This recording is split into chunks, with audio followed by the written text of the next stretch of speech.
Bienvenidos a la Noche Infinita.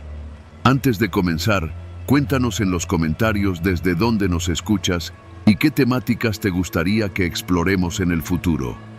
Leemos cada mensaje con atención y siempre tomamos en cuenta sus sugerencias para los próximos relatos.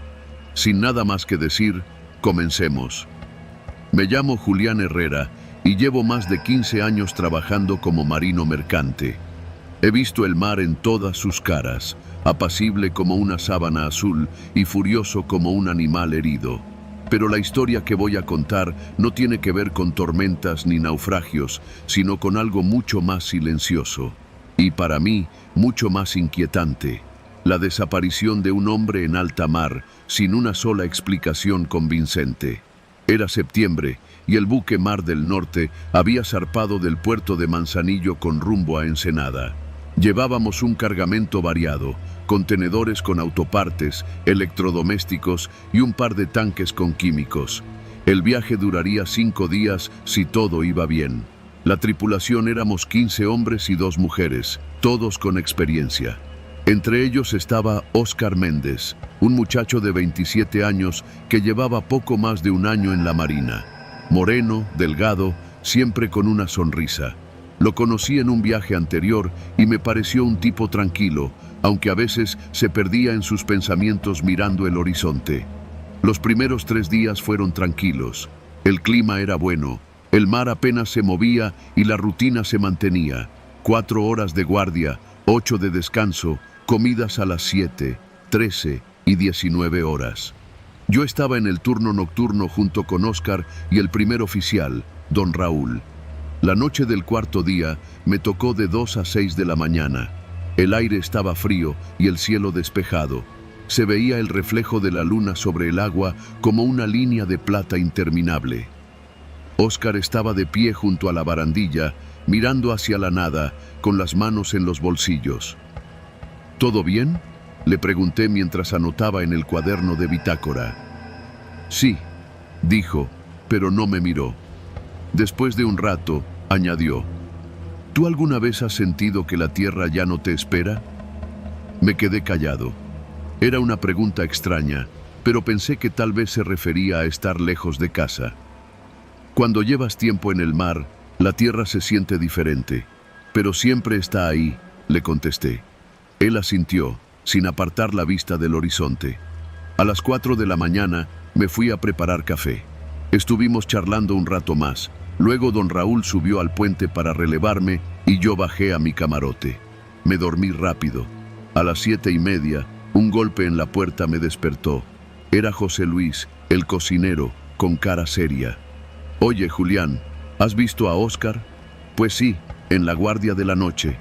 No aparece. No está en su camarote, ni en la sala de máquinas, ni en cubierta. Pensé que estaría bromeando o durmiendo en algún rincón, pero cuando subí al puente, la cara de don Raúl me confirmó que no era un juego. Lo buscamos en todo el barco. Nada. Ya di aviso al capitán. El capitán ordenó una búsqueda completa. Revisamos contenedor por contenedor, bodegas, salas de control, pasillos. Nada. Era como si Óscar se hubiera desvanecido. El mar estaba en calma, sin oleaje fuerte ni viento que pudiera explicar una caída accidental. Nadie había escuchado un chapoteo ni visto movimiento extraño. Seguimos el protocolo. Marcamos la última hora en que fue visto, hicimos un giro de 90 grados y empezamos a peinar la zona en círculos. El capitán avisó por radio a la guardia costera. En 2 horas llegó una embarcación rápida con 3 hombres que se unieron a la búsqueda. Nada. Cuando cayó la noche, el capitán reunió a la tripulación en el comedor. La atmósfera era espesa, como si faltara oxígeno. Mañana seguiremos la búsqueda hasta mediodía, dijo. Pero si no hay resultados, debemos continuar el viaje. Algunos protestaron, pero sabíamos que la realidad era esa. Un cuerpo en el mar se pierde rápido. Esa noche no pude dormir. Daba vueltas en la litera, repasando cada momento de mi guardia. Recordaba a Óscar apoyado en la barandilla, sus preguntas raras. Y un detalle que en su momento no me pareció importante. Cuando me fui a preparar café, él no se movió de su lugar. El 5.º día, al mediodía, se suspendió la búsqueda. El capitán hizo un breve discurso por la radio interna y guardamos un minuto de silencio. Después, la rutina volvió, pero con una tensión que se podía morder.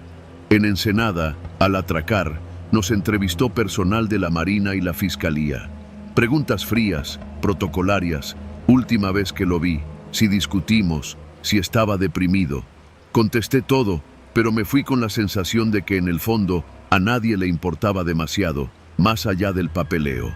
Han pasado 3 años y todavía me despierto de madrugada con la imagen de Oscar mirando el horizonte, quieto, como si escuchara algo que yo no. No sé si saltó por voluntad propia, si alguien lo empujó o si pasó algo que nunca entenderé.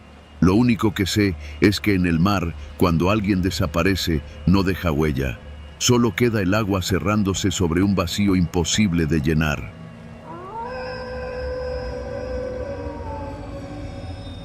Me llamo Ricardo y llevo más de 10 años trabajando como marino mercante. Nunca me gustó la idea de pasar semanas lejos de tierra firme, pero el sueldo y la estabilidad me atraparon. En el muelle de Altamira, en Tamaulipas, se habla de todo. Tormentas que revientan contenedores, motores que fallan en alta mar y en los últimos años, algo que antes sonaba lejano, pero ahora es tan real como el olor a diésel que impregna la ropa. Ataques de piratas. No son tipos con parches en el ojo y patas de palo, sino hombres jóvenes, flacos, armados con rifles que se mueven en lanchas rápidas. La primera vez que escuché de ellos pensé que eran historias exageradas, hasta que me tocó vivirlo. Fue en septiembre, en un viaje que debía durar 6 días. Nuestro barco, el Mar Celeste, llevaba maquinaria industrial y un par de contenedores con piezas automotrices. Éramos 14 tripulantes. Salimos al amanecer de Altamira y las primeras horas fueron tranquilas.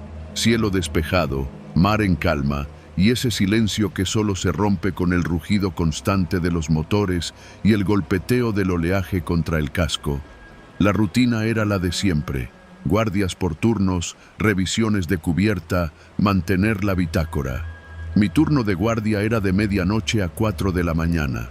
Me gustaba ese horario, el cielo estrellado, el aire fresco y la sensación de que el mundo era solo agua y nosotros. La tercera noche, mientras estaba en el puente de mando con Torres, el primer oficial, notamos algo en el radar. Un punto pequeño, moviéndose rápido. Torres frunció el ceño. «Debe ser un pesquero», dijo, aunque su tono no sonaba convencido. El punto se desvió hacia nuestra ruta. En menos de 5 minutos no era uno, sino 2. Apagué la música que sonaba baja en la radio interna y afiné el oído. A través del viento llegaba un zumbido grave, como de motores forzados. «Lanchas rápidas», murmuró Torres, y de inmediato activó la alarma interna. El capitán apareció medio vestido, con el chaleco antibalas mal abrochado. Dio órdenes cortas. «Todos a puestos de seguridad. Cerrad accesos». El barco no estaba diseñado para combate, pero teníamos protocolos: cerrar compuertas, apagar luces exteriores, cortar comunicación por radio salvo la de emergencia. El problema es que, a diferencia de las películas, en la vida real no hay cañones para espantar a nadie. Dependíamos de que la Marina respondiera a tiempo, y eso podía tardar horas. Subí a la cubierta de babor con un foco potente. El mar estaba oscuro, salvo por 2 destellos de luz blanca que se acercaban a toda velocidad. Ya podía ver las siluetas, lanchas largas, con motores fuera de borda y al menos 6 hombres en cada una. Algunos llevaban el rostro cubierto con pasamontañas, otros simples gorras, y todos armas largas que brillaban con la luz de la luna. «¡Están armados!», grité por el intercomunicador. El capitán ordenó maniobrar en zigzag para dificultar el abordaje, pero un barco de carga no se mueve como una lancha. Éramos un monstruo lento contra depredadores veloces. Las lanchas se dividieron, una por babor, otra por estribor. Escuché los primeros disparos. No eran advertencias. Las balas rebotaban contra el metal, haciendo saltar chispas. Me tiré al piso y repté hasta el pasillo interno. Las botas resonaban en la escalera mientras otros compañeros corrían hacia la sala de máquinas. La idea era resistir en zonas internas, pero el sonido de un gancho metálico rascando la borda me heló la sangre. Ya estaban intentando subir. La primera voz que escuché era ronca, gritando órdenes en un acento costeño. «¡Rápido! ¡Suban y controlen el puente!». Torres cerró la puerta del puente de mando y puso el cerrojo. Afuera, pasos y golpes. Luego, el estruendo de una ráfaga corta. El vidrio de una de las ventanas estalló y un fragmento me cortó la mejilla. «No van a esperar», dijo Torres. «Van a entrar a como dé lugar». Por el intercomunicador escuchamos al capitán. «Manténganse en posición». La Marina ya fue alertada. Pero sabíamos que eso significaba mínimo 40 minutos. En ese tiempo podían vaciar todo y llevarse a quien quisieran. Los golpes en la puerta cesaron. Silencio. Torres me hizo una seña para no moverme. De pronto, escuchamos gritos abajo, en cubierta. Uno de los nuestros estaba forcejeando. Luego, un disparo seco. No quise asomarme. La radio interna crepitó con una voz desconocida. «¿Se rinden o vamos a empezar a sacar gente al azar?». Torres dudó. Miré su mano en el cerrojo, temblando. Al final, no lo abrió. Era la única barrera que quedaba. A través de la ventana rota, vi sombras moverse hacia las escaleras laterales. La siguiente ráfaga fue más larga. Torres cayó hacia atrás, con el hombro perforado. Me lancé sobre él para arrastrarlo hacia un rincón. La puerta se dio con un estrépito y 3 hombres entraron apuntando. El primero me golpeó en la nuca con la culata, dejándome aturdido. «Tranquilo, o lo dejamos aquí mismo», escupió uno de ellos, acercando el cañón a mi cara. Nos hicieron bajar. La cubierta olía a combustible y pólvora. Tenían a 8 de nuestros compañeros hincados, con las manos en la nuca. El capitán estaba entre ellos. Uno de los piratas le gritó algo al oído, luego lo empujó contra el suelo. «Van a cooperar», dijo el que parecía el líder. «Queremos combustible, comida y el contenido de 3 contenedores que ya sabemos cuáles son. Si alguien se pone pendejo, lo tiramos al agua». En ese momento escuché el motor de otra lancha, más lejana. Por un instante pensé que era la Marina, pero era una tercera embarcación pirata. El líder dio la orden de apresurarse. A nosotros nos mantuvieron en cubierta, vigilados por 2 hombres armados, mientras otros iban y venían cargando cajas. Yo miraba de reojo a Torres, que apenas se mantenía consciente. Sangraba mucho. Entonces pasó algo que no esperaban. El capitán, que estaba a mi lado, susurró apenas audible: «Cuando te diga, tírate». Un minuto después, una de las grúas del barco giró bruscamente. Alguno de los mecánicos en sala de máquinas había forzado el sistema y soltó una carga de redes y metal justo donde estaban 3 piratas cargando. El estruendo los tiró al mar. Los demás gritaron, confundidos. Aprovechamos el caos. Me lancé al piso y rodé hacia una escalera que daba a la zona de control de anclas. Escuché más disparos, pero también el rugido de un helicóptero acercándose. La Marina sí había llegado. Y rápido. Los focos iluminaron la cubierta. Los piratas restantes saltaron a sus lanchas y huyeron a toda velocidad, disparando hacia atrás. Subí de nuevo, con las piernas temblando. El capitán y otros estaban de pie, las manos aún en alto, mirando cómo las luces del helicóptero se alejaban siguiendo a las lanchas. Torres fue trasladado de inmediato a la enfermería. Sobrevivió, pero perdió la movilidad del brazo derecho. Cuando, horas después, atracamos en un puerto seguro, el silencio de la tripulación lo decía todo. Nadie bromeaba, nadie hablaba de lo cerca que estuvimos de morir o desaparecer en el mar. Yo me encerré en mi camarote y me quedé mirando la pared metálica, sintiendo todavía el eco de los disparos en los huesos. No dejé el trabajo, pero desde esa noche, cuando me toca guardia y veo luces en el horizonte, lo primero que me viene a la mente no es si son pesqueros, sino si traen rifles.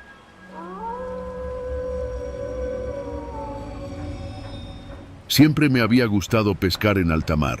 Crecí en Mazatlán, así que desde joven tuve contacto con el mar, primero como ayudante en las pangas de turismo y después con mi propio bote, una lancha de fibra de vidrio de poco más de 7 metros, con un motor fuera de borda de 150 caballos. No era un lujo, pero me alcanzaba para sacar buen pescado y venderlo en el muelle. Esa mañana salí más tarde de lo habitual. El sol ya estaba alto cuando cargué la hielera con hielo y lancé al interior las cañas, la caja de señuelos y un par de botellas de agua. No planeaba alejarme tanto como otras veces, pero la corriente estaba tranquila y el clima se veía estable. Pasé la bocana y aceleré rumbo al suroeste, siguiendo una línea que conocía bien. A lo lejos, un par de barcos camaroneros se movían lentos, casi pegados al horizonte. Me concentré en el sonido del motor y el vaivén suave de la lancha. Cada cierto tiempo miraba el GPS para asegurarme de no desviarme demasiado. A eso de las 11, lancé el ancla de deriva y dejé que el bote se balanceara. El sol caía fuerte, pero la brisa lo aliviaba. Tiré un par de líneas al agua y me acomodé para esperar. No había más que el mar y el cielo, y el sonido intermitente de las olas contra el casco. La primera señal de que algo iba mal llegó como un ronquido extraño del motor al intentar moverme del lugar. Giré la llave y el arranque sonó débil, como si la batería estuviera agotándose. Probé de nuevo, con el mismo resultado. El silencio posterior se sintió pesado, casi irreal. No pasa nada, me dije. Solo necesita descanso. Pero el tercer intento fue peor. El motor no respondió en absoluto. Ni un clic. Revisé el panel. La batería estaba baja, sí, pero no tanto como para dejarme varado. Abrí la tapa del motor y revisé conexiones. Todo parecía en orden. El sudor empezó a picarme la frente. Saqué el celular para avisar, pero la pantalla mostraba sin servicio. No era raro. Estaba demasiado lejos de la costa. Normalmente tenía el radio marino como respaldo, pero al encenderlo, escuché solo estática. Traté de no pensar en ello. El mar, de pronto, parecía más grande. Miré alrededor. Ningún bote a la vista, solo una línea de agua azul que se fundía con el cielo. La calma que me había acompañado toda la mañana se convirtió en una sensación de vulnerabilidad. Pasó una hora. Intenté remar con el remo de repuesto, pero la lancha no estaba hecha para eso. Avanzaba apenas unos metros antes de que la corriente me empujara de nuevo. El sol se movía despacio, pero yo lo sentía clavarse más en la piel. Bebí un poco de agua, cuidando no gastar demasiado. Fue entonces cuando vi algo a lo lejos, una sombra oscura que se acercaba. No era una embarcación, sino una mancha bajo la superficie. La seguí con la vista mientras pasaba a un costado, lenta, enorme. El agua se volvió turbia por unos segundos antes de aclararse de nuevo. No supe si era un tiburón o un pez grande, pero la idea de estar tan quieto en medio de esas presencias invisibles me puso los nervios de punta. Decidí hacer señales. Saqué una tela roja de la caja de pesca y la amarré a una caña, agitándola cada vez que creía ver algo en el horizonte. Nada, solo gaviotas lejanas y el rumor constante del mar. A media tarde, el hambre empezó a dolerme. No había llevado más que un par de tortas y el pan ya estaba duro. El agua, tibia. El calor, insoportable. Para ese momento, el cielo se había cubierto de nubes dispersas, lo que aliviaba el sol, pero también me recordaba que la noche se acercaba. El miedo no vino de golpe, sino como un goteo constante. Cada minuto sin señales de otro bote me hacía pensar en historias de pescadores que habían desaparecido sin dejar rastro. Empecé a calcular mentalmente cuánto podía durar con la comida y el agua que tenía. Cerca de las 5, escuché un ruido lejano, grave. Me puse de pie, buscando el origen. Era inconfundible, un motor. Empecé a agitar la caña con la tela roja como loco. El sonido creció, pero cuando apareció en el horizonte, mi esperanza se tensó. No era un barco de pesca, sino una lancha rápida con 2 hombres a bordo. Me vieron y se acercaron sin prisa, bordeando mi posición como si me evaluaran. ¿Problemas con el motor?, gritó uno, con gorra y lentes oscuros. Asentí, intentando no mostrar desconfianza. Me dijeron que podían remolcarme, pero que eso costaba caro. Pregunté cuánto y el de la gorra sonrió, levantando 2 dedos. 2.000 en efectivo. No llevaba tanto. Cuando lo dije, el otro, un tipo moreno con tatuajes en los brazos, soltó un bufido y me ofreció llevarme a cambio de algo de valor. Sentí que la sangre se me iba a los pies. No podía arriesgarme a quedarme solo, pero tampoco a entregarles todo lo que tenía. Opté por un término medio. Les di mi caja de señuelos, la más cara, y prometí que al llegar al muelle les pagaría la diferencia. Aceptaron, pero lo hicieron con un tono que no me tranquilizó. Ataron mi lancha con una cuerda fina y empezaron a remolcarme a velocidad baja. Durante el trayecto, hablaban entre ellos en voz baja, soltando miradas rápidas hacia mí. Me mantuve sentado, en silencio, con la navaja multiusos en el bolsillo por si algo cambiaba. El viaje de regreso duró más de 1 hora. Cada minuto, mi cabeza imaginaba escenarios en los que me soltaban en mitad de la nada o me despojaban de todo. Pero al acercarnos a la costa, las luces del malecón aparecieron como un milagro. En cuanto tocamos el muelle, me soltaron sin decir mucho. Les entregué lo que me quedaba de dinero y se fueron sin despedirse. Bajé de la lancha con las piernas temblorosas. Esa noche, al llegar a casa, me senté frente al mar desde la ventana y entendí que no hay silencio más pesado que el del océano cuando tu motor muere y no hay nadie alrededor. No volví a salir solo en alta mar. El mar es hermoso, pero allá afuera, la soledad puede ser tan peligrosa como cualquier tormenta.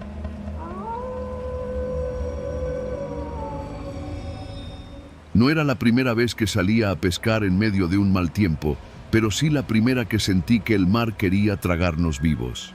Me llamo Ernesto y desde hace más de 15 años trabajo como marinero en la costa de Mazatlán. La pesca no deja riquezas, pero deja pan, y aunque a veces hay que meterse mar adentro más de lo que el sentido común aconseja, uno aprende a leer las olas y a confiar en el instinto. Esa noche de noviembre, sin embargo, ni la experiencia ni el instinto sirvieron para nada. La mañana había empezado con cielo despejado. Salimos en la Marisela, un barco camaronero viejo pero confiable, con motor diésel que sonaba como una tos ronca. Éramos 5 hombres, el patrón, don Lupe, los hermanos Méndez, que siempre discutían por todo, un muchacho nuevo llamado Óscar y yo. Navegamos unas 6 horas hacia el sur, siguiendo una ruta que conocíamos bien. El viento empezó a cambiar a eso de las 4 de la tarde. Primero fue una brisa más fresca, luego rachas que nos obligaban a ajustar el rumbo. Para cuando el sol empezó a caer, el cielo estaba cubierto de nubes bajas y oscuras, como si hubieran bajado para aplastarnos.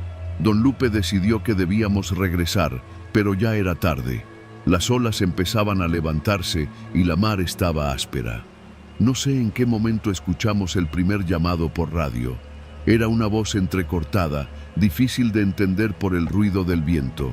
Algo sobre un barco más pequeño, con 2 tripulantes, pidiendo auxilio a unas millas al oeste. No era raro que pescadores quedaran varados por fallas en el motor, y en el mar uno no deja tirado a otro. Sin pensarlo, don Lupe viró el timón. La tormenta se cerró sobre nosotros como un telón. El aire traía sal y agua que golpeaba la cara como piedritas. Cada ola que subíamos era un muro negro.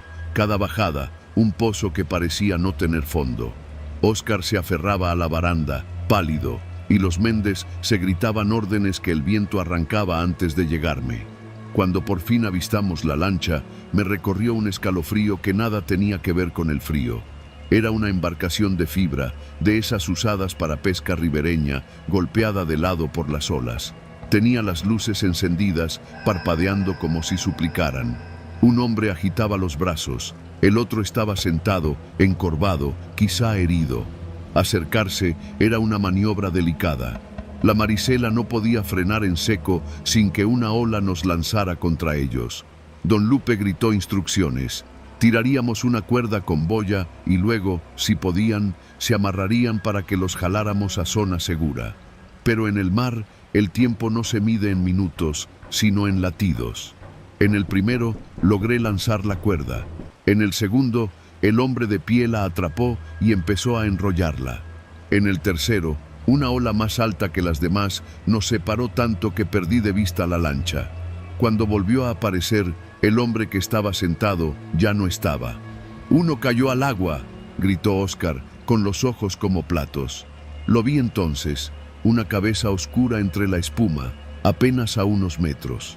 Me colgué de la borda con otra cuerda lista, ignorando las manos frías y resbaladizas.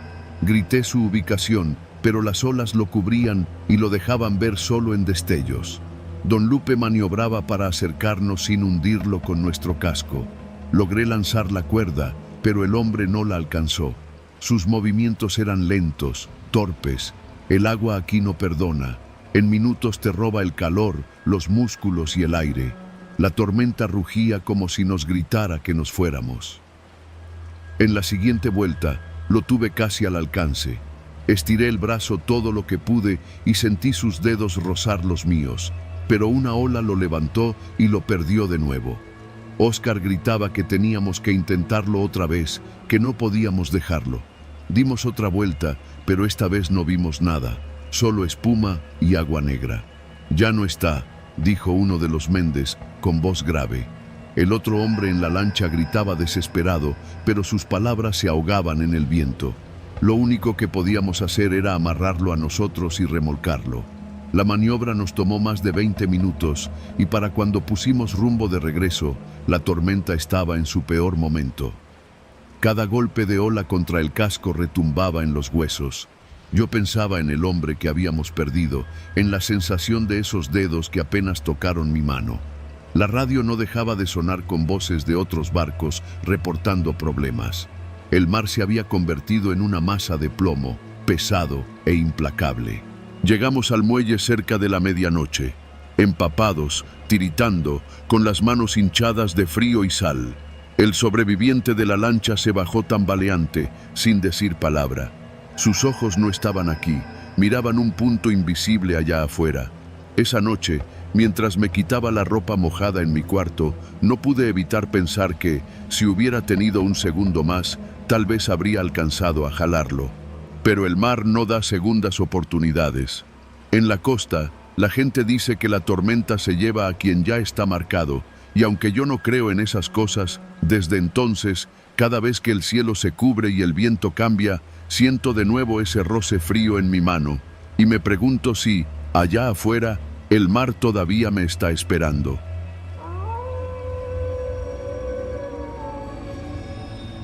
Trabajar en el puerto de Manzanillo me había enseñado que el mar no siempre es azul ni tranquilo. A veces, sobre todo de noche, se vuelve un espejo oscuro que parece tragarse todo lo que flota encima. Yo llevaba más de 15 años trabajando como marinero de cubierta en distintas embarcaciones de carga, y ya me había tocado ver tormentas, averías y hasta rescates en alta mar. Pero nada de eso me preparó para lo que sucedió aquella noche de agosto. Era un viaje rutinario. Salimos del muelle poco antes de que anocheciera, rumbo a Mazatlán, con un cargamento de electrodomésticos y refacciones industriales que valía varios millones. El capitán, don Rogelio, un hombre seco y sin muchas palabras, nos había reunido antes de zarpar para recalcar que debíamos mantener discreción sobre el contenido de la carga. Decía que últimamente había escuchado rumores de movidas raras en la costa. Éramos 8 tripulantes, 4 en cubierta, 2 en máquinas, el capitán y yo como contramaestre. El motor rugía constante, el olor a combustible se mezclaba con el salitre y el cielo estaba tan despejado que se podía ver la línea perfecta donde el mar se encontraba con el horizonte. La primera parte del trayecto fue tranquila. Después de la medianoche, tomé mi turno en la guardia del puente. El radar mostraba solo unas cuantas embarcaciones lejanas, nada cerca.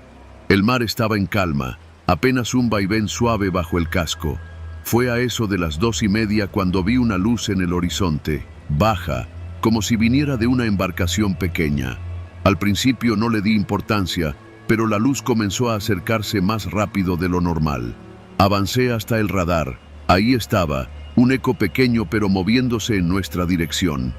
«Capitán», llamé por radio, «tenemos compañía». Su voz sonó grave, más de lo normal. «Mantén rumbo y velocidad, voy para allá». En menos de un minuto estaba junto a mí, observando por los prismáticos. No dijo nada, pero lo vi fruncir el ceño. «No es barco pesquero», murmuró. «Apaga las luces de cubierta».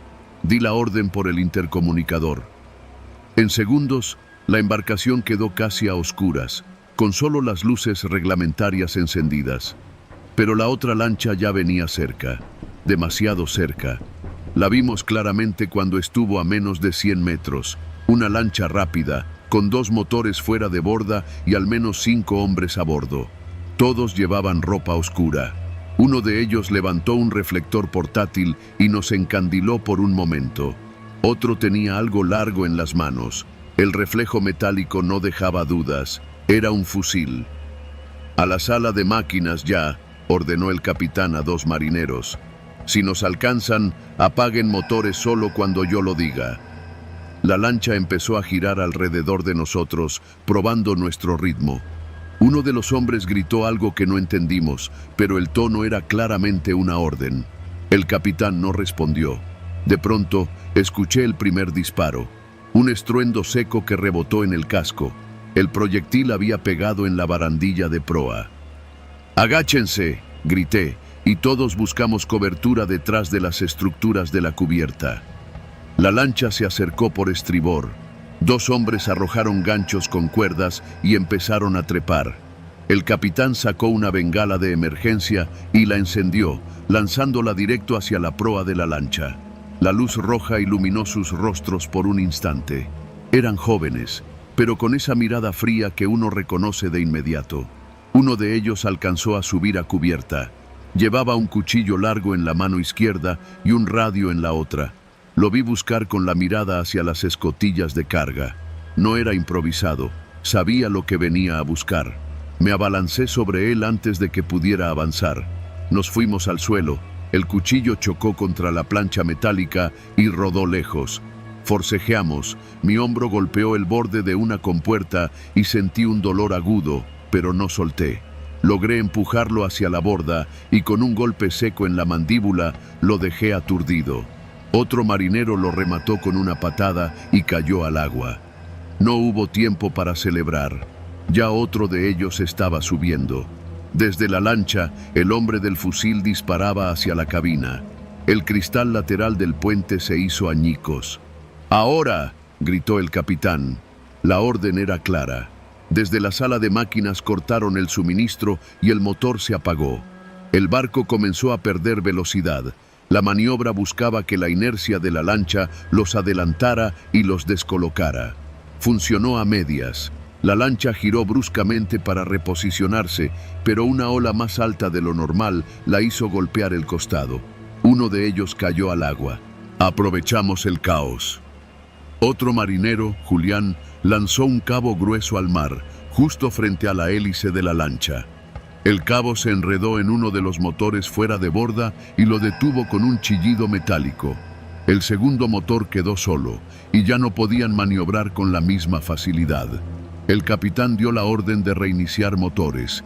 El rugido del diésel volvió a llenar el aire y poco a poco dejamos atrás la lancha.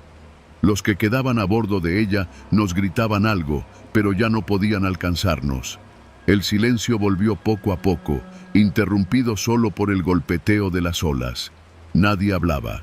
El capitán me miró y asintió una sola vez, como agradeciendo sin decirlo. Al amanecer, llegamos a Mazatlán.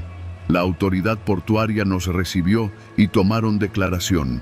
Dijeron que era la tercera vez en un mes que intentaban un robo así en la zona. A los hombres de la lancha no los encontraron. Esa noche, ya en tierra, me quedé mirando el mar desde el muelle. Las olas seguían rompiendo igual que siempre, como si nada hubiera pasado. Pero yo sabía que allá afuera, en esa marea oscura, había gente esperando al próximo barco, al próximo cargamento, al próximo marinero que, como nosotros, solo quería llegar a puerto. Desde entonces, cada vez que escucho el motor grave de una lancha rápida en la noche, aunque esté en otro puerto o incluso en la costa, mi cuerpo reacciona igual que en esa madrugada. La piel se me eriza, las manos se cierran solas y mi mente vuelve a esos segundos en que el mar dejó de ser agua y se convirtió en una trampa silenciosa.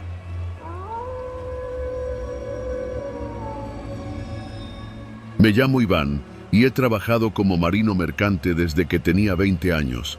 He cruzado el Pacífico en buques portacontenedores y he pasado semanas en el Golfo de México moviendo carga de un puerto a otro. Siempre he creído que el mar es tan peligroso como la carretera, pero distinto. Aquí no tienes dónde orillarte, ni patrullas cada tantos kilómetros.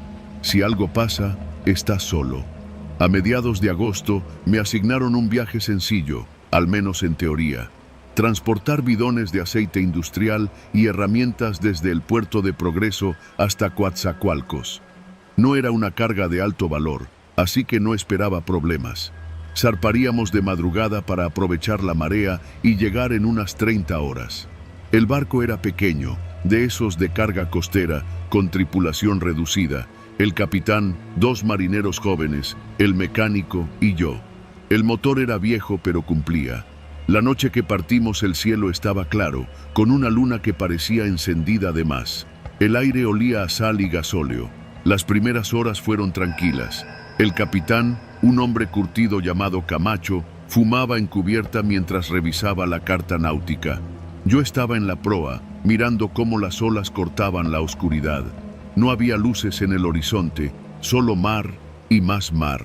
Al amanecer, mientras desayunábamos café y pan dulce, Camacho se asomó por los prismáticos y frunció el ceño.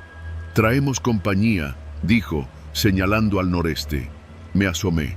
A lo lejos, una silueta gris avanzaba directo hacia nosotros. Era demasiado rápida para ser un barco pesquero y demasiado pequeña para un carguero. No llevaba bandera visible. «¿Guardacostas?», pregunté. «Puede ser, o no», respondió Camacho. «A esa distancia no sé si son oficiales o piratas con uniforme. En el Golfo, todos sabíamos de historias de embarcaciones que se hacían pasar por autoridades para asaltar.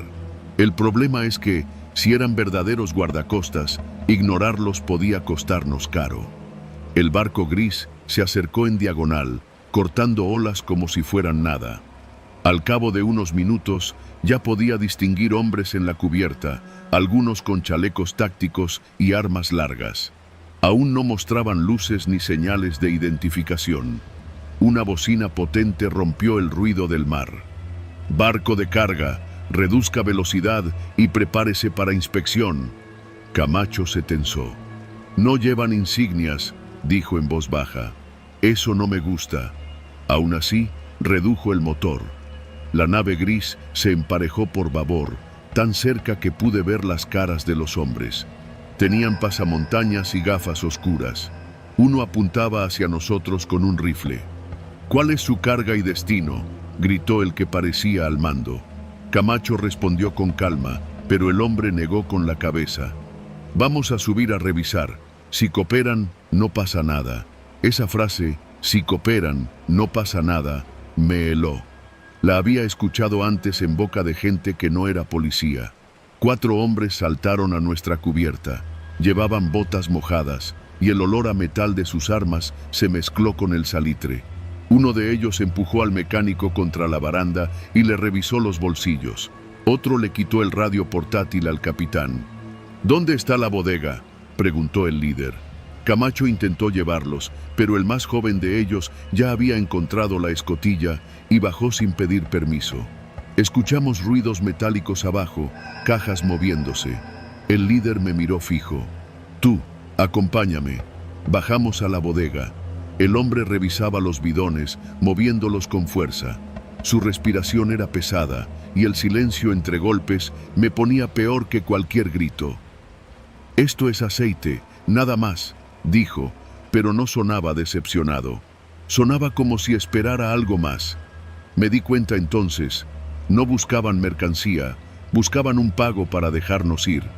Arriba, el capitán intentaba mantener la voz firme. «No llevamos efectivo y la carga es de una empresa grande. Si se pierde, nos van a buscar». El líder se rió. «Nadie va a buscar nada, pero si quieren seguir navegando, son 10,000 pesos». Era una locura. Nadie en el barco llevaba tanto. Camacho lo sabía. Podemos darles lo que tenemos, pero no esa cantidad, intentó. El tipo se quedó en silencio unos segundos y luego chasqueó la lengua. 5.000, y el radio queda con nosotros. El capitán me miró. Yo entendí. Si se quedaban con el radio, íbamos a navegar incomunicados el resto del viaje, a merced de cualquiera. No, dije antes de pensarlo. El líder me giró el arma en el pecho. ¿Qué dijiste? Si se llevan el radio, podemos tener un accidente y nadie va a enterarse. Eso no les conviene si quieren seguir operando por aquí. Hubo un silencio pesado. El mar golpeaba el casco como un tambor lento. Finalmente, el hombre bajó el arma. 5.000 y seguimos como si nada. Camacho accedió. Le dimos todo lo que teníamos entre nosotros. Ellos contaron los billetes con calma, los guardaron en una bolsa impermeable y volvieron a su barco. Cuando se alejaron, ninguno de nosotros habló. Solo escuchábamos el motor y el oleaje. El radio seguía con nosotros, pero la tensión no se fue. Durante horas, todos mirábamos hacia atrás, esperando que regresaran. Esa noche, mientras hacía mi guardia, pensé en lo fácil que había sido para ellos alcanzarnos, abordarnos y amenazarnos sin que nadie más lo supiera. En tierra, siempre hay alguien cerca. En el mar, solo estás tú y lo que flota contigo. Llegamos a Coatzacoalcos un día después, sin más incidentes. Descargamos y reportamos lo ocurrido a la empresa, pero todos sabíamos que no pasaría nada. Ahora, cada vez que salgo al mar, no busco tormentas en el horizonte. Busco siluetas grises que no llevan bandera, porque esas son las que realmente hunden.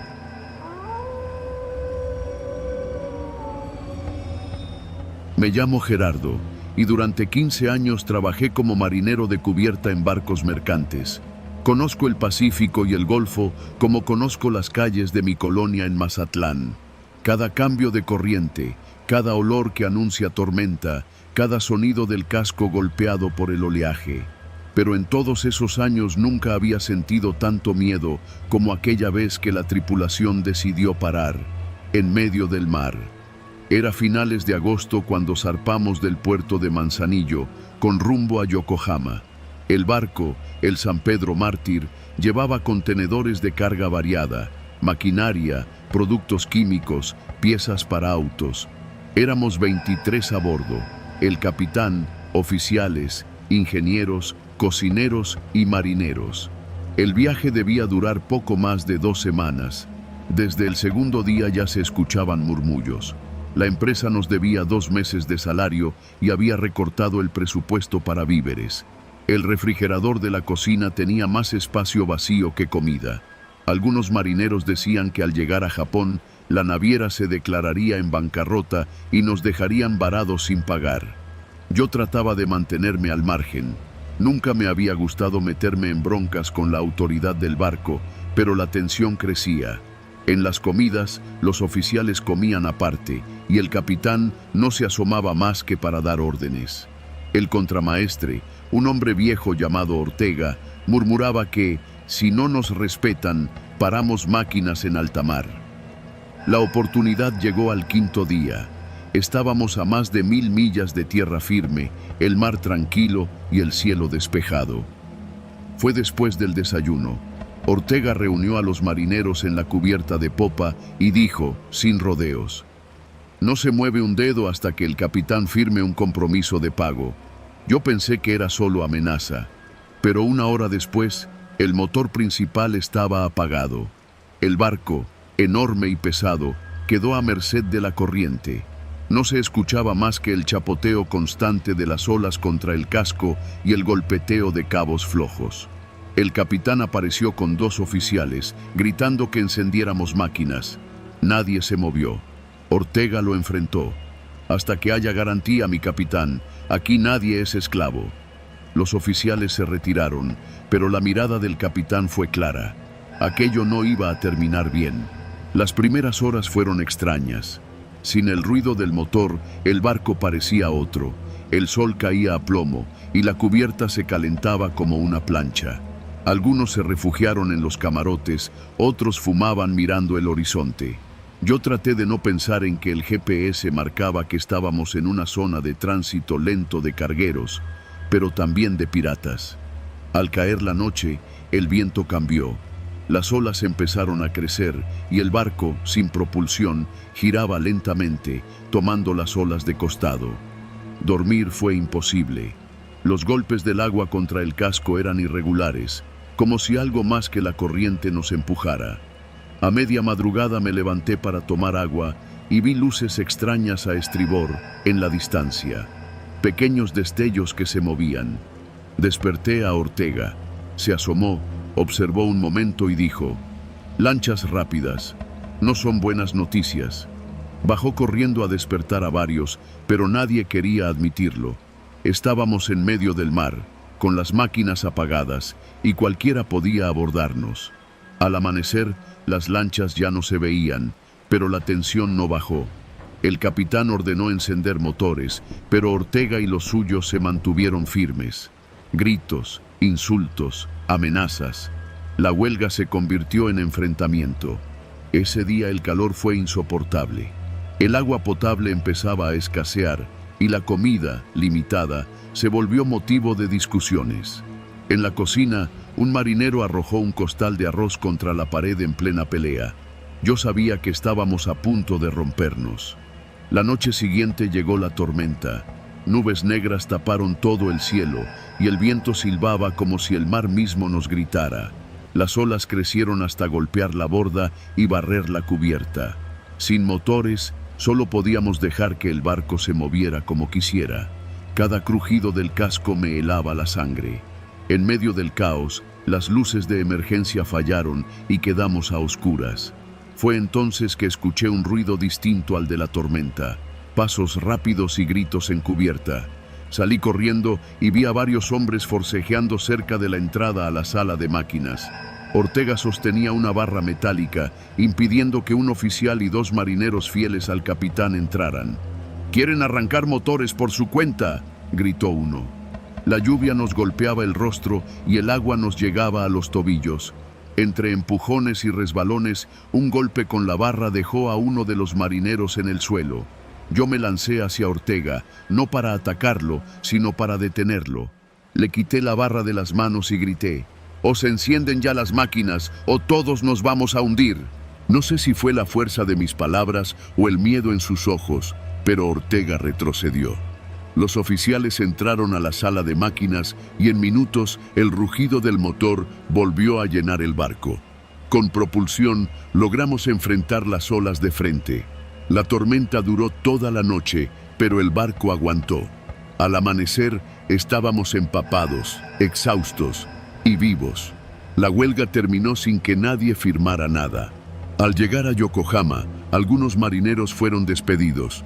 Yo decidí que sería mi último viaje, no porque temiera al mar, sino porque aprendí que el peligro más grande en un barco no siempre viene del clima o de la piratería, sino de lo que pasa cuando la tripulación deja de remar hacia el mismo lado.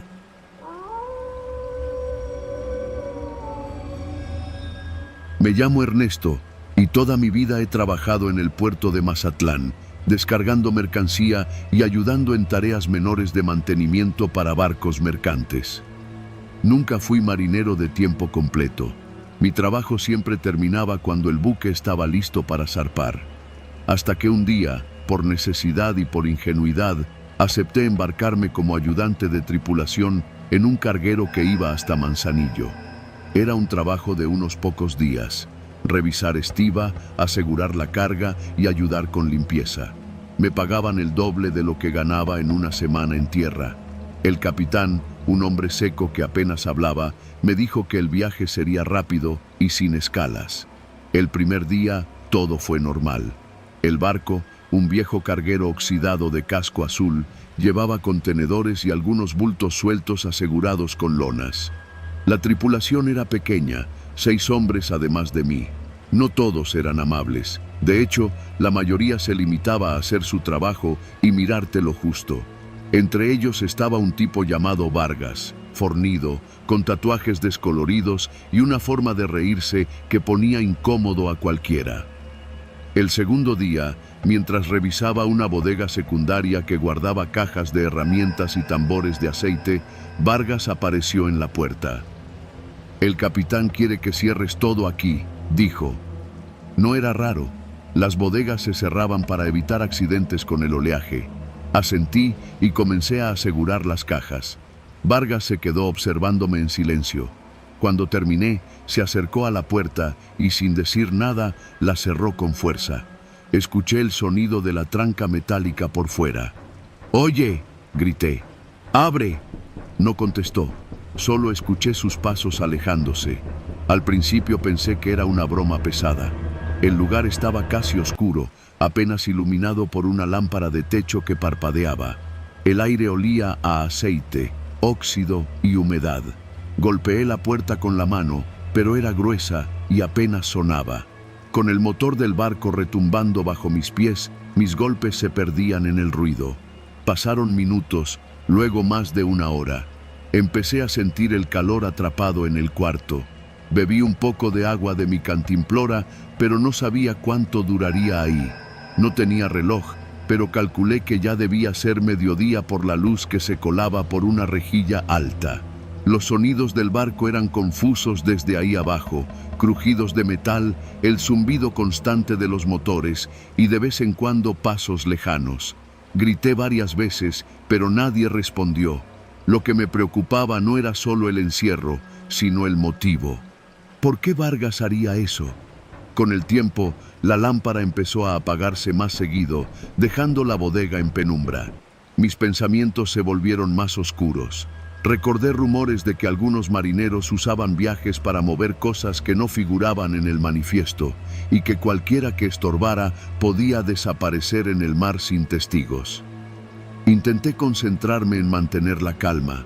Revisé cada rincón buscando algo para forzar la puerta. Encontré una barra de metal, pero la tranca estaba por fuera. Subí sobre unas cajas para alcanzar la rejilla de ventilación. Era demasiado pequeña para pasar, pero me permitió escuchar voces. Reconocí a Vargas hablando con otro tripulante. No entendía todo, pero sí escuché algo que me heló. «Ya está abajo. Que se aguante hasta que lleguemos». ¿Llegar a dónde? La idea de que no pensaban abrirme hasta el destino me hizo perder la noción del tiempo. Comí un paquete de galletas que encontré entre unas cajas viejas y racioné el agua. La oscuridad se volvió más frecuente y el calor más denso. Dormitaba a ratos, sobresaltado por el sonido de cadenas o golpes lejanos contra el casco. En uno de esos momentos escuché algo distinto, pasos acelerados y un golpe fuerte contra la puerta. Luego, la tranca se movió y la puerta se abrió de golpe. Era un joven de la tripulación, Jorge, que apenas me conocía. «Muévete rápido», dijo, mirándome nervioso. Salí tambaleándome, con las piernas entumidas. El pasillo estaba vacío. Jorge me guió hasta una escotilla lateral. «No preguntes. Quédate en la sala de máquinas. Nadie baja ahí sin motivo». Me escondí entre las tuberías y válvulas del enorme motor, el calor y el ruido casi insoportables, pero me sentí más seguro que en la bodega. Desde ahí escuché, una hora después, gritos arriba y el sonido de pasos corriendo. No supe qué pasaba hasta que, al caer la noche, Jorge volvió. «Llegamos a Manzanillo», me dijo. «Baja cuando todos estén ocupados con la descarga». Así lo hice. Salí por la pasarela con el corazón latiendo a 1000, mezclándome con los estibadores del puerto. Ni Vargas ni el capitán me buscaron. Quizá no les importaba que me fuera. Esa misma noche tomé un camión de regreso a Mazatlán. Nunca volví a subir a un barco. Y cada vez que paso por el malecón y veo un carguero en el horizonte, pienso en el aire caliente, el olor a aceite y la sensación de no saber si alguien va a abrir la puerta o si la dejarán cerrada para siempre.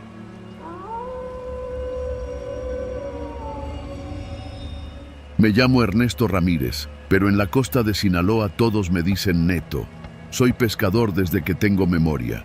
Mi papá me llevaba a alta mar cuando todavía era un chamaco, y ahí aprendí a leer el mar mejor que cualquier libro. Lo que nunca aprendí, o tal vez nunca quise aprender, fue a decir que no cuando alguien me ofrecía un trabajo rápido con buena paga. En los últimos años, la pesca ya no deja lo que dejaba antes. Los barcos grandes barren todo, los permisos se reparten entre unos cuantos y al pescador común le toca conformarse con lo poco que queda. Por eso, cuando Martín, un viejo conocido, me ofreció trabajo en un viaje especial, dudé, pero al final acepté. Me dijo que era ir a un punto en mar abierto a levantar mercancía, que no debía estar ahí, pero que no era nada peligroso. Son unas redes con pesca buena, pero el gobierno dice que esa zona está prohibida porque es de reserva. No te preocupes, no vamos a meternos con nadie, me aseguró. El pago era tentador. Lo que ganaría en 3 semanas de trabajo normal, me lo daban en una sola noche. Salimos de noche, con luna menguante. Éramos 4. Martín, su primo Raúl, un joven callado al que todos llamaban el Güero, y yo. La lancha llevaba 2 motores fuera de borda y un pequeño GPS para llegar al punto exacto. No había luces en cubierta, solo la linterna que encendíamos de vez en cuando para revisar el rumbo. La zona prohibida estaba a unas 3 horas de la costa. No había faros, ni boyas, ni barcos a la vista. Solo el sonido del motor y el olor salado del viento. El mar estaba calmado, casi demasiado. Llegamos poco después de la medianoche. Martín revisó el GPS y dijo que ya estábamos encima. El Güero lanzó un ancla improvisada y Raúl empezó a alar una cuerda gruesa que salía del agua. Pronto asomaron las primeras redes, cargadas de pescado plateado que brillaba a la luz de la linterna. Mientras vaciábamos la red en la lancha, noté algo raro. Otra cuerda, más gruesa y tensada, que se hundía en la oscuridad. No era de nuestras redes. «Eso no es nuestro», dije. Martín me lanzó una mirada rápida. «No importa, sube todo lo que puedas». Seguí jalando, pero lo que salió no fue pescado. Era una caja de plástico sellada con cinchos. El Güero me la arrebató y la puso junto a un costado sin decir nada. Después de esa, salieron 2 más. Yo ya sabía que aquello no era solo pesca furtiva. Las cajas tenían números escritos a mano y olían raro, como a combustible o químico fuerte. «Martín, ¿qué es esto?», pregunté, sin dejar de trabajar. «Mientras no preguntes, mejor para todos». No me gustó la respuesta, pero estábamos en medio del mar y no había a dónde ir. Terminamos de subir lo que quedaba y empezamos a acomodar la carga. Fue entonces cuando escuchamos un motor en la distancia. No era como el de las lanchas pesqueras, sonaba más grave y constante. Las luces aparecieron de pronto, cortando la oscuridad como cuchillos. «¡Apaguen todo!», ordenó Martín. El Güero corrió a matar los motores y nos quedamos a oscuras. El único sonido era el chapoteo suave del mar contra el casco. Las luces se acercaban rápido. «Es la Marina», susurró Raúl. Mi corazón empezó a golpearme el pecho. En esa zona prohibida, la Marina no perdona. Y si veían esas cajas, no saldríamos con una multa, sino con años de cárcel. Martín hizo una seña, y entre los 3 empezamos a lanzar cajas y redes al agua. El golpe hueco de las cajas al hundirse sonaba más fuerte de lo que quería. Las luces ya estaban a menos de 100 metros. «¡Arranca ya!», le dije al Güero. Encendió los motores y salimos disparados. El ruido atrajo la atención de la embarcación que venía detrás. Se escuchó un altavoz ordenándonos detenernos. No obedecimos. El mar, que antes estaba tranquilo, empezó a levantarse con olas cortas pero traicioneras. La lancha saltaba y caía con cada una. Miré hacia atrás. Las luces seguían ahí, implacables, ganando terreno. Martín sacó algo envuelto en plástico de debajo del asiento. Era una pistola. No disparó, pero la tuvo en la mano, como si eso pudiera ahuyentarlos. «¡Tira eso!», le grité. «Nos van a hundir si creen que vamos armados». No me hizo caso. De pronto, una luz cegadora nos envolvió. El altavoz volvió a sonar, más fuerte. «Última advertencia, deténganse o abrimos fuego».